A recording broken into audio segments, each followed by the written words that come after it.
After Darwin's theory of natural selection जो दूसरी theory कौन सी है, लैमार्किज्म की, ठीक है।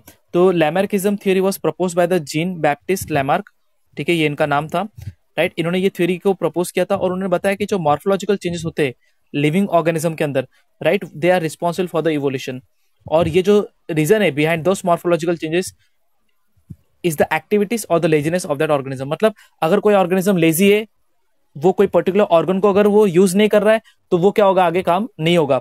अगर कोई ऑर्गेनिज्म क्या कर रहा है, एक पर्टिकुलर ऑर्गन को बार बार उस पर काम कर रहा है तो वो मॉडिफाई होगा, राइट। और इन्होंने इस चीज को क्या समझाया, he called this concept as a principle of use and disuse of organs, कि जो ऑर्गन आप यूज करोगे वो मॉडिफाई होते रहेगा और जो ऑर्गन आप यूज नहीं करोगे वो मॉडिफाई नहीं होगा।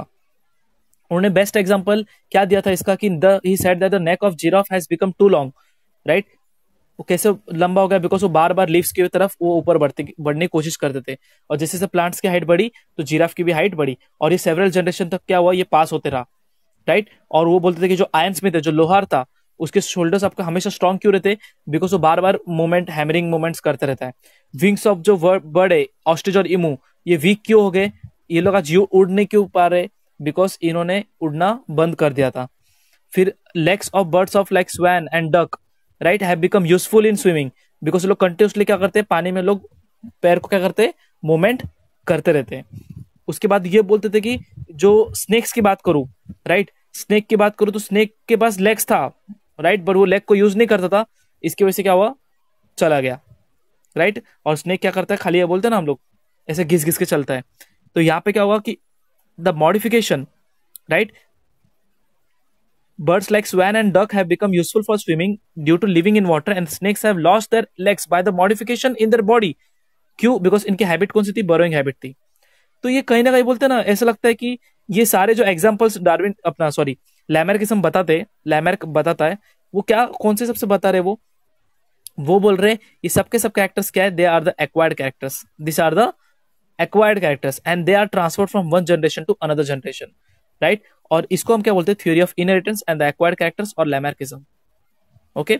This is called as theory of inheritance और लैमार्किज्म। तो लैमार्क ने ये थ्योरी प्रपोज किया था कि आप पढ़ सकते हो, यहाँ पे दिखाया कि the activities of the organisms are responsible for the evolution, right. जो he was a French naturalist, right, जिन्होंने ये थ्योरी प्रपोज की थी, राइट, कि जो सब हमेशा कुछ चेंजेस होते रहते हैं लाइफ स्पैन में, और ये क्या होता है, जो चेंजेस होता है वो नेक्स्ट जनरेशन में पास होता है।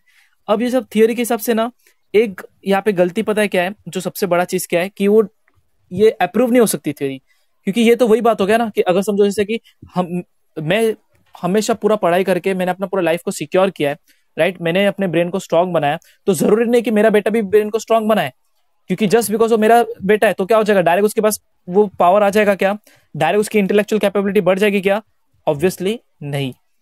तो यहाँ पे लैमार्क ने वही बताया कि जो जिराफ था, राइट, तो जिराफ था, वो जिराफ के से छोटे थे, बट उनके जो नेक थे वो क्या करते थे, कंटिन्यूसली लीव्स की तरफ ब्राउज करते थे। तो उसके बाद आगे जो भी जिराफ पैदा हुआ, सबके नेक क्या थे, बड़े ही थे, समझा। Why, because they were browsing to the leaves.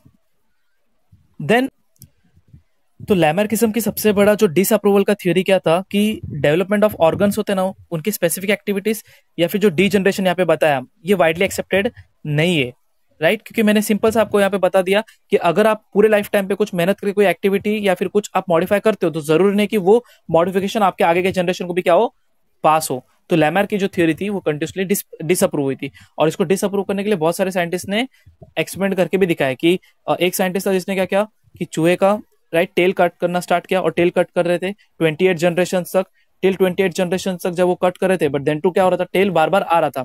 तो लैमार्क की जो थ्योरी था वो कंटिन्यूसली और पूरी तरह से राइट है क्या, नहीं है, ठीक है। The living organisms can transfer the characters which it has acquired to the next generation. This is called as the ancestry of the acquired characters, ठीक है। तो this was all about the Lamarck.